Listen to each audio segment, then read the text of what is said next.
The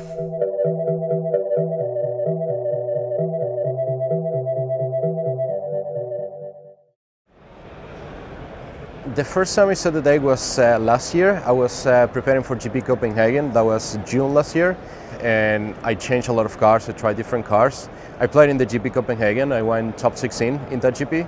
But again, in November, when we start testing for the Pro Tour, we pick up the deck again. My teammates also like the deck, so we've been working on the deck the last week, and ultimately most of us decided to play it today. My name is Fabrizio Interi. The deck name is Suicide Su, or we just make it short, we call it Susu. And this is a Pro Tour in Atlanta, Modern Pro Tour. Well, after the bannings for our metagame predictions, we thought the format will be a non-interactive format. So we just want to play something that has a really fast kill. Suicide Su is a deck that does that. It's really, really quick. And it's a deck that not many people are used to play against. So people make some mistakes, so you will get an extra edge playing Suicide Su that if you play, for example, Infect, like Suicide Su and Infect, they probably have a lot of similitudes between them. But people are used to play against Infect. Normally people don't know about Suicide Su, so it's an additional edge to play a deck that people just don't know.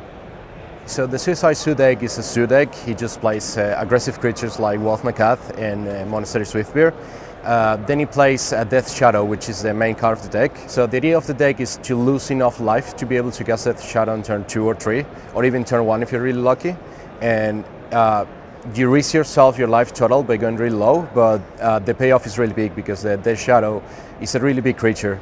And to finish the games really quickly, I'm also playing the combo of Temporal Battle Rage plus Become Immense.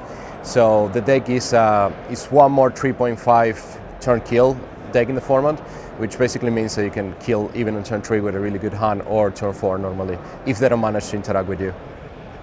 It's quite consistent, I'll say, yes. It only runs 16 lands. I'll say every hand with 4 lands is a mulligan, and the deck is one of the few decks that can keep 1-landers because you have so many cyclings, and most of the deck just costs 1, so sometimes your hand is so powerful that you can just afford to keep 1 hand, and even if you don't draw the second hand, you're still in really good shape to win the game. I'm playing 12 fetch lands, the 3 John colors shocklands, because those are the main colors, and 1 Godless Shrine. The planes is for cyber cars and also to grow the Wolf Makath. It's the only planes of the deck. I'm playing 14 creatures that attacks. I mean, I'm not counting the 3/4 Swampon guy. So it's 4 Death Shadow, 4 Wolf Makath, 4 Monastery Mentor. I'm playing has additional creatures, 1 Goblin Guardian, 1 Kir Ape. Both of them has advantage and disadvantage. Most of my team decide to go for Goblin Guide, but I thought we'll like the mix, so I'm playing actually 1-1. Obviously Death Shadow is the main creature and card of the deck, so that's a 4-off that you will not touch. Wolf Makath is the most aggressive card. It's really resilient because it's a 3/3. Even against Lightning Bolt decks you have Mutagenic Wrath, so it's more resilient than normal decks without Mutagenic Wrath.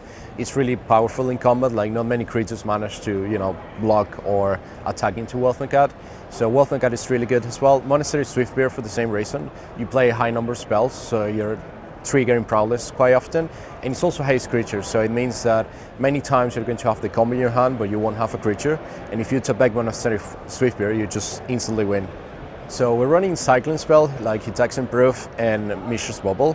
We're also running Street Wrath, even though it's a creature, we never cast it.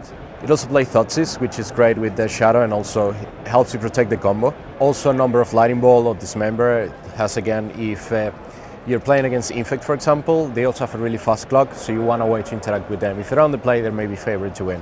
So Lightning Bolt helps in those kind of matches, Infect or Affinity. So for the Cyber, we just want some hate cards to improve the Thoth matches, like Affinity. We run Sonic Silence against them. You can also run Dancing Grudge. We have Lightning Helix or Pyrexian on Life or Feed the Clan against Born. There are so many options. We basically play in 4 colors. So you just want 1 or 2 of the most important cards, the most important hate cards against the Thoth matches. We have 2 Inquisition of Kozilek, which is extra discard against control. I'm also running 2 Hooded Mandrills, which is really good against John and Abson. Since they avoid Lightning Bolt and Abson and Abrupt Decay, there is a lot of exchange of discard and removal to your early drop, so Hooded Mandrills is normally a creature that just stand, and it's really good in these matches.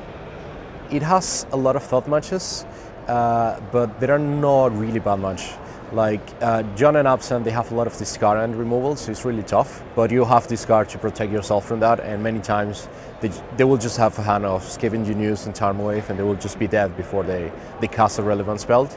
Also, Born and Affinity are tough matches because you do a lot of damage to yourself, so you're helping them to kill it really quickly. So winning the Dark Rule is really important in this match. Or drawing Death Shadow plus Emerald Battle Rage. Like, they have no way to kill the Death Shadow, otherwise they will be favored. The best matches are the non-interactive slow clock decks. Like Tron, for example, is a really good match because the way Tron tries to interact in the first couple turns is only Pyroclasm, which basically doesn't affect you at all. They don't have discard and they don't have removal. The best they can do is to turn 3 Karn or turn 3 Work On, and sometimes it's not even enough. And that's just considering their best hand. Most of the time you just kill them before they can actually cast a real spell. You also have Disruption for their big threats, or just slow them down, make sure that they don't get thrown in time. So those are the good matches. It's a really fun deck to play, and most people are not prepared for it, and you look at their face when you just go Fetchland, Something Grow, Wealth Nakat, and they're like, yeah, I've seen that before, and then you just go Fetchland, Godless Shrine, Cycle, he attacks Improve, Dead Shadow, and they go like, what the hell is going on? And then next turn they're just dead.